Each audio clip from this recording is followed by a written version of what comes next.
پاک فوج کا وہ کمانڈو جس کی صدی کا بہترین کمانڈو کہا جاتا تھا، بریگیڈیئر طارق محمود شہید۔ اس نے غضب کی نگاہ فائی تھی، جس کے جانب دیکھتا کیا مجال جو مد مقابل زیادہ دیر اس کی آنکھوں میں آنکھیں ڈال کر دیکھ پاتا۔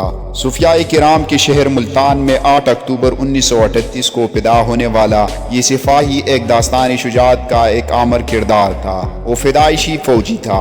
لاہور کے گورنمنٹ کالج سے تعلیم حاصل کرنے کے بعد وہ پشاور میں قانون کی تعلیم حاصل کرنے چلا گیا، مگر کوئی نہ کوئی ایسی چیز تھی جو اس کے اندر ہلچل پیدا کرتی رہتی تھی۔ وہ سمجھ نہیں پاتا تھا کہ آخر یہ کیا ہے۔ وہ رات کو سوتے ہوئے اٹھ کر بیٹھ جاتا، اسے یوں لگتا کہ اسے کوئی آواز دے رہا ہے، کوئی اسے بلا رہا ہے۔ آخر ایک صبح وہ اٹھا، قانون کی تعلیم کو خیرباد کہا اور فوج میں افلائی کر دیا۔ وہ جان گیا کہ اب دھرتی ماں کی پکار پر لبیک کہنے کا وقت آ چکا ہے۔ 1963 میں پاکستان ملٹری اکیڈمی کاکول سے ایک بہترین افسر بن کر پاس آؤٹ ہوا۔ نام تو اس کا طارق محمود تھا، مگر دنیا ٹی ایم ٹائیگر اور مین آف سٹیل یعنی مرد آہن کے نام سے مشہور ہوا۔ فوج نے اسے کمانڈو تربیت دی اور تربیت مکمل کر کے وہ SSG کمانڈوز کی پہلی بٹالین میں شامل ہوا۔ 1965 میں اسے امریکہ میں ہونے والے ایک ایڈوانس اسپیشل فورس کے لیے منتخب کیا گیا، مگر اس وقت 1965 کی پاک بھارت جنگ شروع ہو گئی۔ ٹی ایم ٹائیگر اپنے کمانڈر کے سامنے پیش ہوا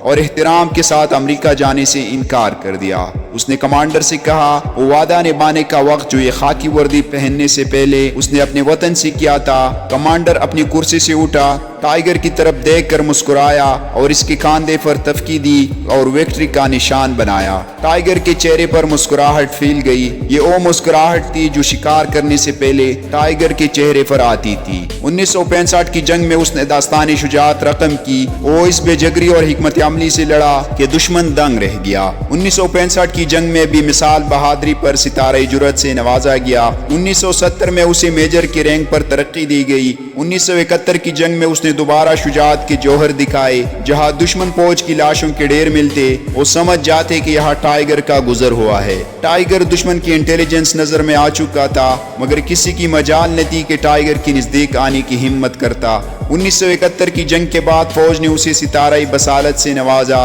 1974 میں ٹائیگر کو لیفٹیننٹ کرنل کے عہدے پر ترقی دی گئی۔ اس دوران بھی دھرتی ماں کی آواز اسے بلاتی تھی۔ وہ اب بھی راتوں کو اٹھ کر بیٹھ جاتا تھا۔ وہ شیر کی طرح دشمن پر جپٹتا تھا، مگر وہ آواز اسے بلاتی رہتی۔ وہ مزید بے جگری سے لڑتا۔ فوج نے اس کی خدمات کو دیکھتے ہوئے 1977 میں اسے ستارہ بصالت سے نوازا۔ 1982 میں بریگیڈیئر کے عہدے پر ترقی کے بعد اسے SSG کمانڈوز کا کمانڈنٹ تعینات کیا گیا۔ یہی وہ وقت تھا جب پاکستان اور بھارت کے مابین سیاچن کا تنازع زور پکڑ چکا تھا۔ پاک فوج نے سیاچن گلیشیئر واپس حاصل کرنے کے لیے ٹائیگر کی خدمات حاصل کرنے کا فیصلہ کیا اور ٹائیگر نے اپنی ٹیم کے ساتھ برف پوش پہاڑوں میں دنیا کی بلند ترین محاذ جنگ پر بھارت کی فوج کو بتا دیا کہ شیر جب برف پوش پہاڑوں پر جپٹتے ہیں تو شکار کیے بغیر واپس نہیں جاتا۔ بھارتی فوج سیاچن سے بھاگ کھڑی ہوئی اور 1984 میں ٹائیگر ان برف پوش پہاڑوں پر سبز ہلالی پرچم لہرا چکا تھا اور فضا اللہ اکبر کی نعروں سے گونج اٹھی تھی۔ 5 ستمبر 1986 کو کراچی ایئرپورٹ پر ایک مسافر بردار امریکی طیارہ ہائی جیک کر لیا گیا۔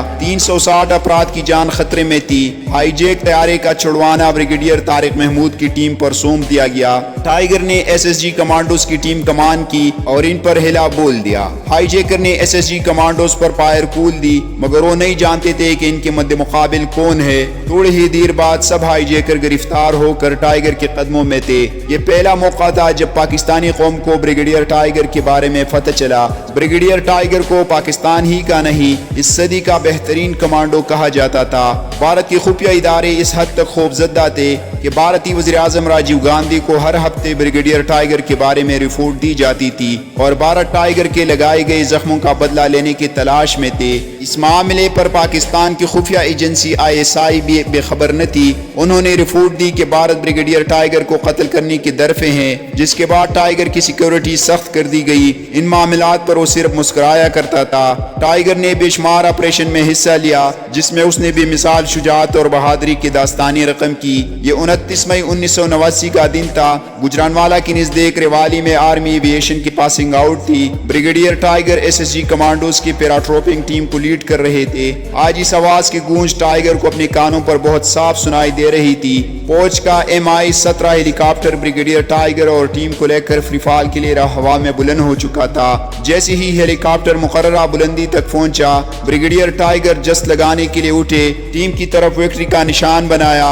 اور ہیلی کاپٹر سے کود گئے۔ ایک دم ہی وہ آواز بہت قریب اور صاف ہو گئی۔ یہ ایک ماں کی آواز تھی، درتی ماں کی آواز جو اپنے بیٹے کو پکار رہی تھی۔ ٹائیگر اس آواز کی مٹاس میں کود چکا تھا۔ اس نے بلندی تک آنے پر اپنا پیراشوٹ کھولا، مگر دیان اس آواز کی طرف تھا جس کی وجہ سے پیراشوٹ نہ کھلا۔ جو ٹائیگر زمین کے قریب ہو رہا تھا، آواز بھی قریب سے آتی محسوس ہو رہی تھی۔ اس آواز میں وہی تڑپ تھی جو ایک ماں کی آواز میں ایک بیٹے کے لیے ہوتی تھی۔ انہوں نے ریزرو پیراشوٹ کھولنے کی کوشش کی، لیکن انہیں احساس ہو چلا تھا کہ اب اللہ کی امانت واپس کرنے کا وقت آ چکا ہے۔ سو اس نے جری نے خود کو خدا کی سپرد کر دیا اور دھرتی کا بیٹا دھرتی کے آغوش میں سما گیا۔ اگلا دن پاکستانی قوم کے لیے سوگ کا دن تھا۔ اخباروں میں خبر آئی تھی کہ Pakistani commando brigadier Tariq Mahmood tiger free fall کا مظاہرہ کرتے ہوئے پیراشوٹ نہ کھلنے پر شہادت پا گئے۔